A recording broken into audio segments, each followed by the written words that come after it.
എഴുതേണ്ടത് ഒക്കെ ഫാസത്തിനെതിരായിട്ടുള്ള പലതരത്തിൽ ഏതെങ്കിലും ഒറ്റ തലത്തിൽ ഒതുങ്ങുന്ന ആലോചനകളും അന്വേഷണങ്ങളും അല്ല.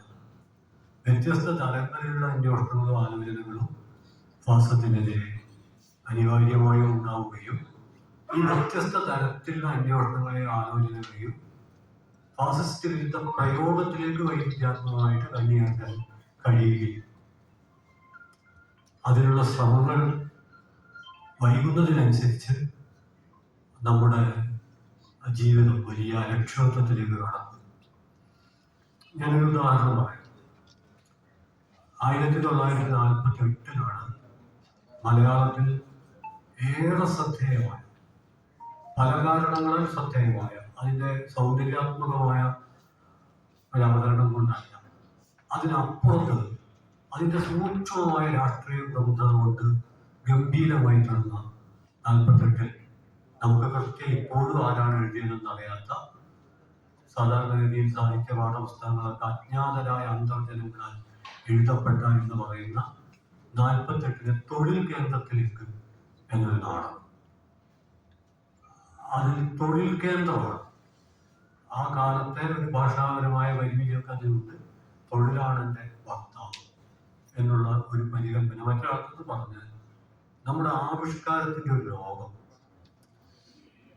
അടിച്ചമർത്തപ്പെടുന്ന ഒരവസ്ഥയിൽ നിന്ന് സ്വാതന്ത്ര്യത്തിൻ്റെ ലോകത്തിലേക്ക് പ്രവേശിക്കുന്നതിനെ കുറിച്ചുള്ള ഏറ്റവും ഗംഭീരമായ ആ നാടകത്തിലാണ് RSSനെ കുറിച്ചുള്ള ഏറ്റവും സംക്ഷിപ്തമായ 2 വരിയിൽ RSSനെ നിർവഹിച്ച മലയാളത്തിലെ ഒരുപക്ഷെ ആദ്യത്തെയും അവസാനത്തെയും നാടകമായിരിക്കും അത്. ഞാൻ എന്ന് പറയുന്നത് അതിലൊരു സൂക്ഷ്മതത്വം ഉണ്ടാവും. കാരണം സമീപകാലത്ത് എഴുതിയ എല്ലാ നാടകങ്ങളും, മിക്കവാറും നാടകങ്ങൾ പുസ്തകങ്ങളായിട്ട് വരാറില്ല, രംഗത്ത് അവതരിപ്പിക്കുകയാണ്.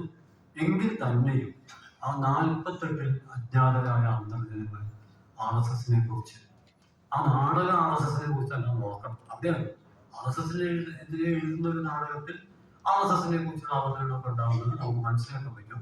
ഇത് RSSനെ കുറിച്ചുള്ള ഒരു നാടകമല്ല. ഇത് നമ്പൂതിരി നവോത്ഥാനത്തിന്റെ പശ്ചാത്തലത്തിൽ രൂപപ്പെട്ട അന്തർജന സമാജം 30കളിലാണ്. ആ അന്തർജന സമാജത്തിന്റെ പ്രവർത്തനത്തിന് ഊർജം പകരാൻ എഴുതപ്പെട്ട ഒരു നാടകമാണ് തൊഴിൽ കേന്ദ്രം. അതിൽ ഒരു കഥാപാത്രം ഒരു വക്കീലാണ്. ആ വക്കീൽ ഒരു ദിവസം രാവിലെ ശരീരത്തിൽ എണ്ണൊക്കെ തേച്ച് ഒരു കയ്യിൽ വാളും മറ്റേ കയ്യിൽ ഒരു പരിചയമായിട്ട് രംഗത്ത് കടന്നു വരികയാണ്. അപ്പൊ അദ്ദേഹത്തിന്റെ പങ്കാളി ദേവകി, ഈ നാടകത്തിലെ പ്രധാനപ്പെട്ട കഥാപാത്രമാണ്. അവർ ചോദിക്കുന്നുണ്ട്, എന്താണ് രാവിലെ തന്നെ ഈ വാളും പരിചയമൊക്കെ ആയിട്ട്? അതിനയാളെ ഒറ്റ വാചകത്തിലാണ് മറുപടി പറഞ്ഞത്, ഇതാണ് RSS എന്നാണ്.